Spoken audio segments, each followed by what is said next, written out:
Salut, dragi prieteni! Bine ați revenit pe canalul Grădina pentru Toți. În acest episod vom discuta despre această soluție minune, care îți va transforma grădina într-o mașină spectaculoasă de a produce legume și fructe. Această soluție se numește ser de bacterii lactice. Este o soluție plină de bacterii benefice pentru solul nostru, plină de bacterii bune care sunt responsabile pentru pregătirea mâncării plantelor. Și acesta este practic un fel de zăr obținut din lapte. În acest episod vă voi arăta cum se face acest ser de bacterii lactice, acest zăr. Vă voi explica cum se diluează și la ce frecvență se folosește în grădină. Așa că urmărește atent următoarele imagini. Totul începe cu niște orez. Mai exact, luăm și punem 6 linguri de orez într-o olicică. Nu contează de care orez. Orez să fie cu bob lung, cu bob scurt, de care orez aveți buni oricare. Punem într-o licică 6 linguri de orez. Pe urmă, după ce am pus 6 linguri de orez, venim și umplem acea olicică cu apă. În principiu avem nevoie cam de 800 de mililitri de apă la cele 6 linguri de orez.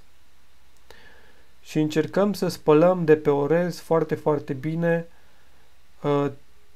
toate drojdile, toate bacteriile benefice care se află pe orez, încercăm să le spălăm în apa aceasta, încercăm să scoatem acel praf, vedeți cum devine apa mai tulbure, mai albicioasă așa.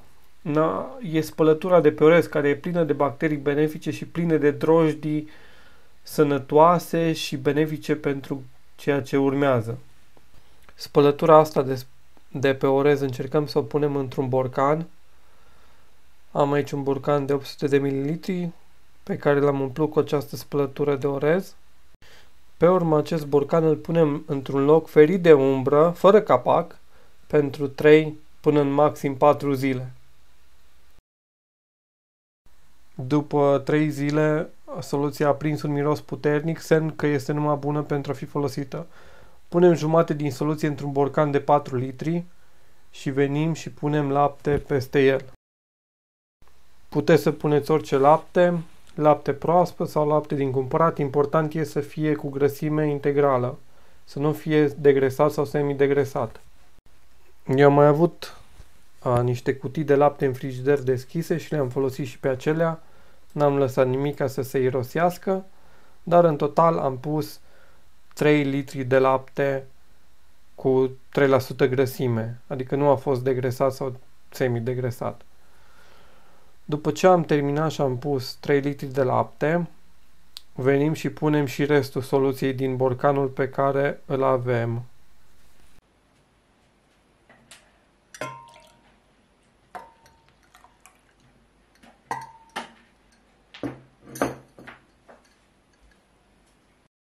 Venim și acoperim borcanul cu o farfurie, ținem borcanul la temperatura camerei, totuși ferit de razele solare, pentru 3 zile. Uitați cum arată borcanul după 3 zile, este pregătit pentru a fi separat serul de bacterii lactice de ceea ce e acum brânză deasupra. Urmează să separăm serul de bacterii lactice de brânză. În primă fază încerc să sparg acea brânză de deasupra cu o lingură de lemn, încerc să o fragmentez cumva ca să pot să torn zerul într-un recipient. Am reușit și acum încerc să torn zerul într-o oală și încerc să o filtrez cu această sită pentru ca nu pierde brânza în zer. Uitați-vă zerul ce niște bule face, semn al activității microbiene, semn că acest zer este plin de bacterii benefice și drojdii. Uitați-vă câtă spumă a lăsat. Încă o dată, este un bun indicativ al activității microbiene. Clar, aceasta este soluția de care avem nevoie. Acum, din recipientul în care am pus zerul sau serul de bacterii lactice, Vin cu un polonic și torn într-un borcan această soluție. De ce fac acest lucru? Pentru că nu voi folosi chiar imediat această soluție în grădină, pentru că nu am timp să mă duc la grădină în această zi și am nevoie ca bacteriile lactice să rămână vii, de aceea le vom refrigera. Acest borcan va sta în frigider, poate să stea câteva zile, chiar până la o săptămână și poate fi folosit pe parcursul acestui timp în grădină. Deci umplu acest borcan și îl pun în frigider pentru zilele viitoare când mă voi duce în grădină. Serul de bacterii lactice este numai bun, borcanul este plin și îl pun în frigider. Acum este momentul pentru a lua brânza și de a pune ori într-un tifon, ori în această sită. Din păcate eu nu am un tifon de brânză, așa că voi pune brânză în această sită și o voi lăsa în această sită să se stoarcă, să iasă ce zer mai este în ea. Și pe urmă această brânză va fi o brânză perfectă pentru a fi consumată în bucătăria dumneavoastră. Această brânză este plină de probiotice, numai bune pentru intestin și e chiar și delicioasă. Ziua următoare de dimineață, după ce bineînțeles a stors de zer și am pus-o în frigider, am scos-o să o gust și mi s-a părut că gustul este absolut incredibil și am mâncat cel puțin jumătate din ce vedeți în aceste imagini cu roșii. Nu pot să repet de destule ori cât de important este să avem un sol sănătos în grădina noastră. Avem nevoie să avem un sol sănătos, plin de viață, plin de bacterii benefice, pentru ca plantele noastre să-și extragă nutrienții necesari din sol, să se hrănească cum ar trebui pentru a avea fructe și recolte bogate.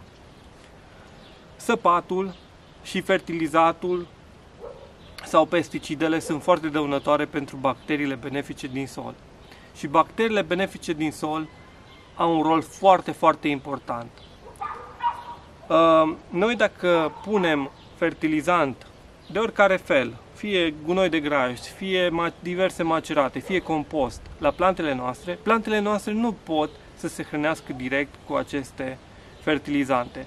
E nevoie ca niște bacterii benefice să se hrănească ele întâi cu compost, să-l descompună cu gunoi de grajd, să descompună gunoiul de grajd în elemente digerabile pentru plantă.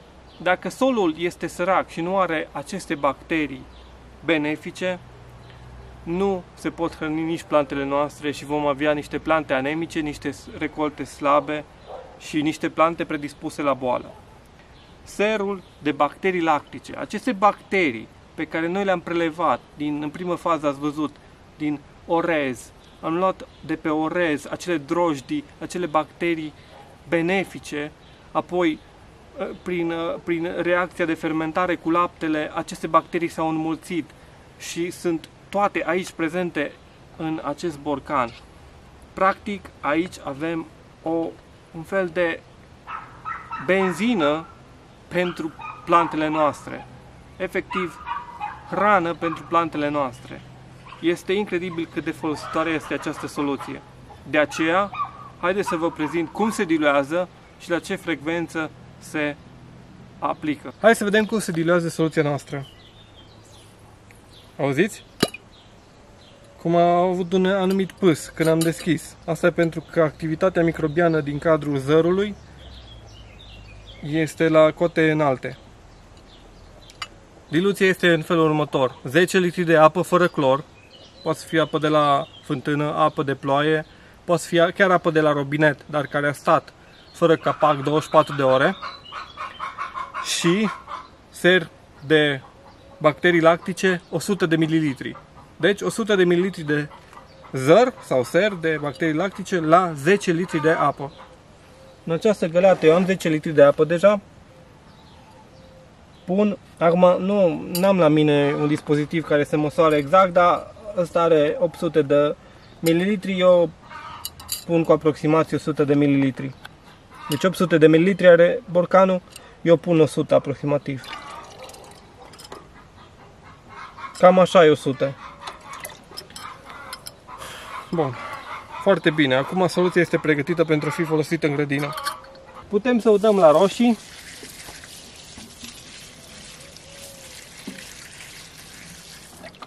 Putem să udăm și la ardei. Putem să udăm și la castraveți. Chiar la dovlecei. Putem să udăm și la vinete. Să știți că are un miros foarte puternic apa cu zărul. E un miros așa, ca de brânză. De câte ori trebuie să udați? O dată pe săptămână cel puțin, pentru a inocula solul cu bacterii benefice pentru plantele noastre. Putem să udăm chiar și ardei.